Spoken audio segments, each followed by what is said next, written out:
MJ Akhmadaliev beats Luis Castillo in the 8th round. And if I'm being honest, though, as much as I like MJ, I don't really think he made the statement that he should have made. But, I feel like MJ didn't really do anything wrong. I feel like he fights in good patterns. I feel like he works his angles well. I feel like he picks his shots well. But I feel like he could have got Castillo out of there earlier in order to have set more of a statement to Inoue. I mean, do I think MJ can cause Inoue some serious problems? Yes, I do think he can. And if I'm being real, I can't see Inoue being able to stop MJ. I think the fight is a competitive fight that will go the distance. And I think MJ can definitely cause Inoue problems along the way. Whether he wins the fight or not, time will tell. We're going to have to wait and see. He definitely can win the fight. He's more than capable of being able to win that fight.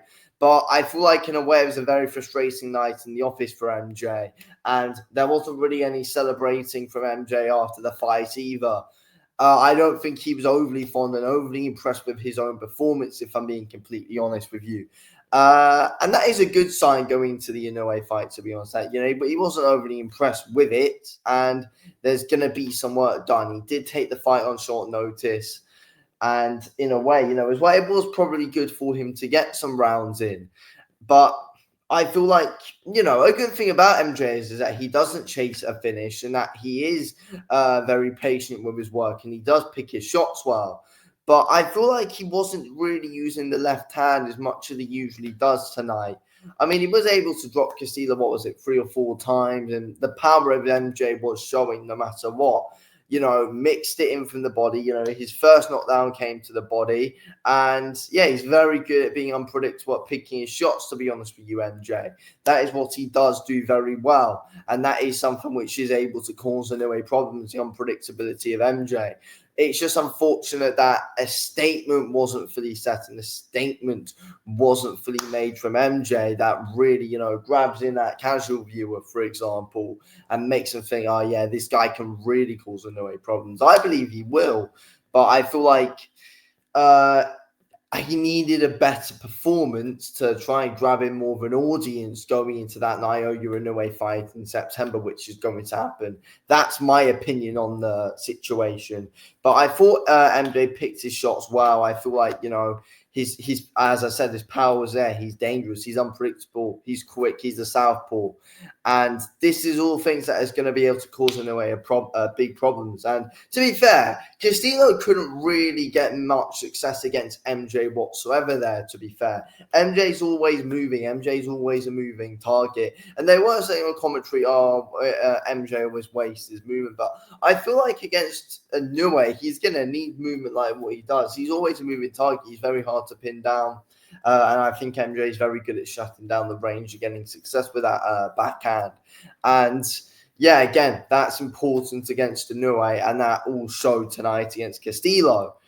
But, I feel like, again, though, I feel like he's got a good style to beat Inoue because he picks his shots.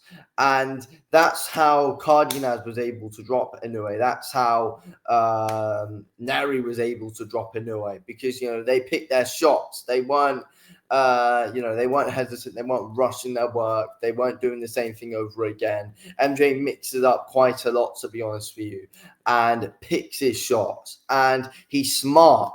So that is something which is going to be able to cause Inoue problems if you can outsmart him here and there, and if you can catch him with the right shot. And I feel like that is something that MJ can do. He can catch Inoue off guard and pick those right shots against him.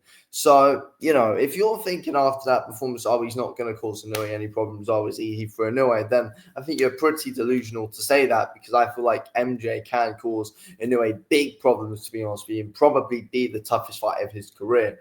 And even after that performance, I still think so. I mean, yes, could MJ have done better? Yes, I feel like it was frustrating to watch in parts for him. And you're thinking, how hasn't MJ stopped this guy? Yes, at points in the fight when you're watching it. But you still know, though, that, yeah, this guy is a very bloody good talent and picks his shots very nicely and is very dangerous and has got big power, has got good speed, and is dangerous, to be honest with you. MJ is a dangerous man. He's got that amateur experience, And, I feel like difficult, these very difficult fighters are people who have great amateur backgrounds. And how can Inoue be able to handle MJ? We're going to be able to have to wait and see now.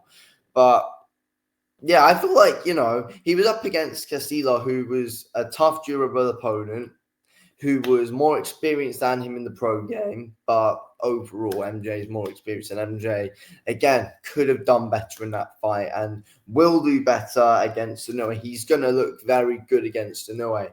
But as I said, I feel like it's a shame that he wasn't able to knock Castillo out inside 3, because that would have really sent the casual viewer real, interesting vibes about what they think about MJ going into the Naoya Inoue fight, and really giving them hope that, yeah, you never know, this could be the guy. I don't think that performance shows the casual viewer that, but I feel like for me, I saw signs that, yeah, this guy's gonna be able to cause Inoue problems. There's big problems that he can cause Inoue, without a shadow of a bloody doubt, in my opinion. But yeah, Castillo, to be fair, wouldn't really go anywhere. But again, though, Castillo didn't really phase MJ whatsoever in that fight. It was all MJ, trying to come forward, trying to pick his shots. And Castillo could barely really land a glove on him, to be honest with you. I feel like MJ was moving very nicely. And, as I said, he's difficult to pin down. He's a very difficult target. And he was bouncing in and out of range quite well, to be honest with you, MJ. He manages the distance very nicely. And again, against someone like Naoya Inoue, you're going to need to be able to manage the distance nicely. And that's another thing that MJ's got up his sleeve. But he's very patient when doing things. And he's very unpredictable when doing them. And he's very unpredictable at picking his moments. I feel like he's got one of those styles which is very draining to go up against as well, to be honest with you. I feel like he's a very difficult opponent for Inoue, and people will see when the fight actually happens. That's my opinion. Anyway, I'm going to wrap it up here. Thank you for watching. Speak to you on the next one.